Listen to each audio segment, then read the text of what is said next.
Hi സുഹൃത്തുക്കളെ, ഞാൻ മകേഷ് വടക്കഞ്ചേരിയാണ്. ഞാനിന്ന് നമ്മുടെ പൊന്മക്കൾ എല്ലാവരും ഇന്ന് സ്കൂളിലെ പ്രവേശന ഉത്സവം കഴിഞ്ഞു. എല്ലാവരും ശാന്തരായി വീടെത്തി. നാളെ മുതൽ അവർ അവരുടെ പഴയ സ്കൂളുകളിലേക്ക്, പുതിയ മക്കൾ പുതിയ സ്കൂളിലേക്ക് എത്തുകയാണ്. എത്തുന്നതിന് മുമ്പ് ഏട്ടൻ അല്ലെങ്കിൽ മാമൻ ഒരു കാര്യം പറയാം.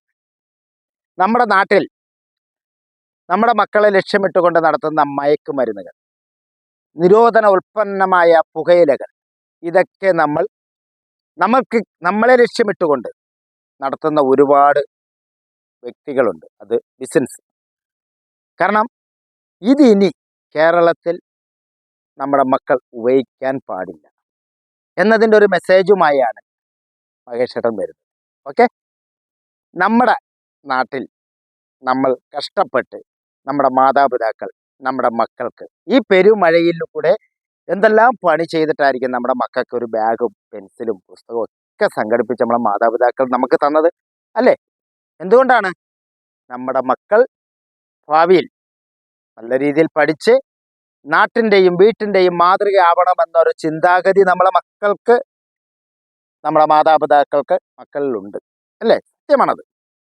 അതുപോലെ നമ്മൾ പഠിക്കുന്ന സ്കൂളിലെ മാഷന്മാരും വിദ്യാർത്ഥികളും സ്കൂളും പരിസരവും വളരെ ഭംഗിയായി സൂക്ഷിക്കുന്ന മാഷന്മാരും ടീച്ചർമാരും ഒക്കെയാണ്.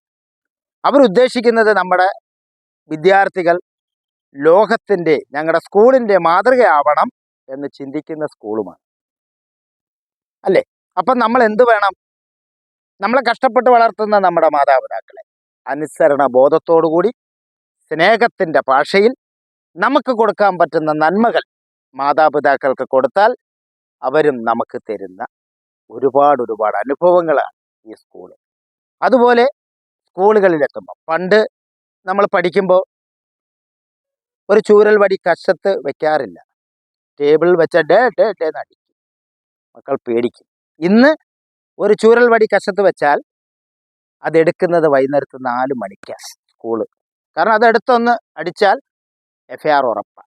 അപ്പോൾ ഇതൊന്നും സംഭവിക്കാതിരിക്കാൻ നമ്മൾ സ്കൂളിൽ പോയാൽ നമ്മുടെ മാഷന്മാരെയും ടീച്ചറിനെയൊക്കെ ബഹുമാനിക്കണം. നല്ല മാതൃകയായ വിദ്യാർത്ഥിനികൾ ആവണം. ലോകത്തിൻ്റെ, കേരളത്തിൻ്റെ നന്മയായ മാതാപിതാക്കളുടെ മക്കളായി വളരണം. സ്കൂളിൻ്റെ മാതൃകയായി മാറണം.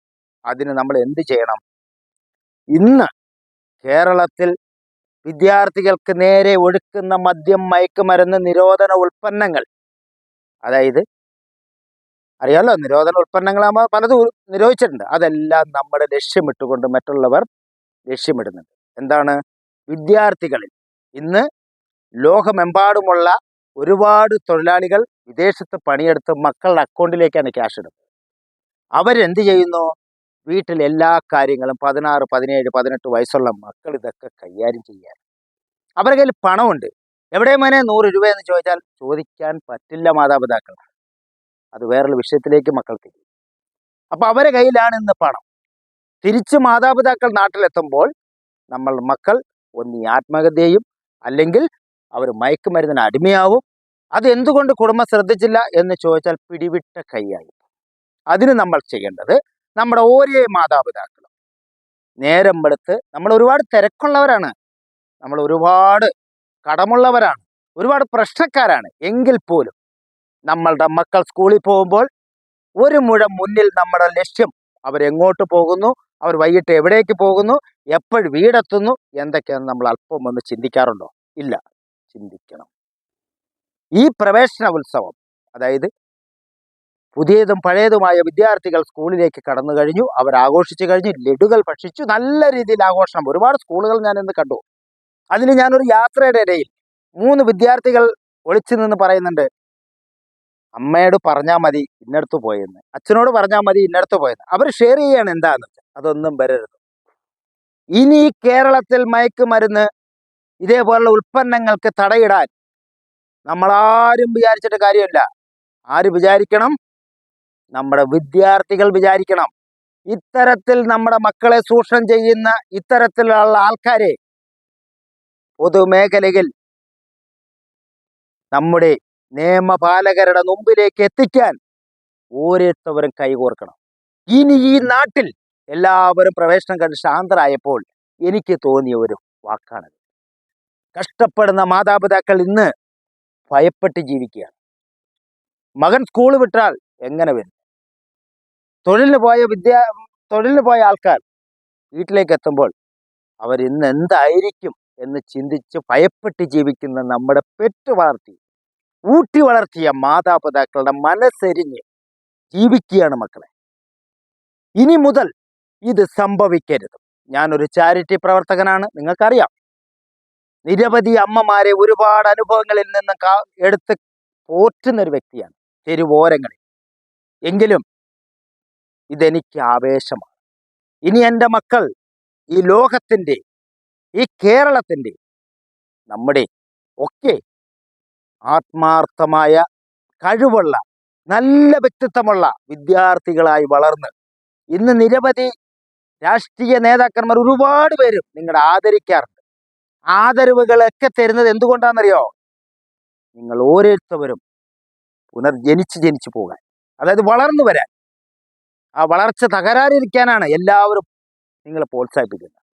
നാട്ടിലൊരു വ്യക്തി നന്മയേറിയ വ്യക്തിയാണെങ്കിൽ മാത്രമേ അവർക്ക് പ്രാധാന്യമുള്ളൂ. നമ്മൾ മയക്കുമരുന്നിനും മദ്യത്തിനൊക്കെ അടിമയായി പെരുവഴിയിലൂടെ കിടന്നാൽ പോകുന്നവരെല്ലാം ചത്തു. അപ്പോൾ അതുകൊണ്ട് നമ്മൾ ഓരോരുത്തവരും ആത്മാർത്ഥമായി ഇനി ഈ കേരളത്തിലെ ഈ സ്കൂളുകളിൽ, മറ്റ് സംസ്ഥാനത്തിലേക്ക് ഞാൻ കിടക്കുന്നു, നമ്മുടെ സംസ്ഥാനം, നമ്മുടെ വിദ്യാർത്ഥികൾ, നമ്മുടെ മക്കൾ അനുസരിച്ചാൽ ഇനി ഇതൊരിക്കലും ഇവിടെ സംഭവിക്കരുത്. ഇത് തുടച്ചു മാറ്റണം. ഇനി ഇവിടെ മയക്കുമരുന്നുകളുണ്ടാവും.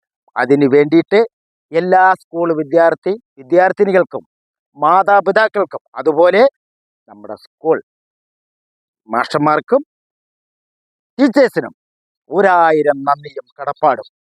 ഇവരെയൊക്കെ ടീച്ചേഴ്സും മാസ്റ്റർമാരും ഒക്കെ ശ്രദ്ധിക്കണം. നമ്മളെ മക്കളെ മാതൃകയാക്കി എടുക്കുവാൻ നിങ്ങൾ ഓരോരുത്തവരും സഹായിക്കുമെന്നുള്ള ഏകപ്രതീക്ഷയോടുകൂടി ഞാൻ സർവശക്തൻ നിങ്ങളുടെ ഒരുപാട് അനുഗ്രഹം തന്ന് നിങ്ങളുടെ ലോകത്തെ എവിടെയും നിങ്ങൾ നന്മയേറിയ വിദ്യാർത്ഥികളാവട്ടെ എന്ന് ഒരിക്കൽ കൂടി പറഞ്ഞുകൊണ്ട് ക്യാമറമാൻ സുമാറിനൊപ്പം മഹേഷ് വടക്കഞ്ചേരി. നന്ദി, നമസ്കാരം.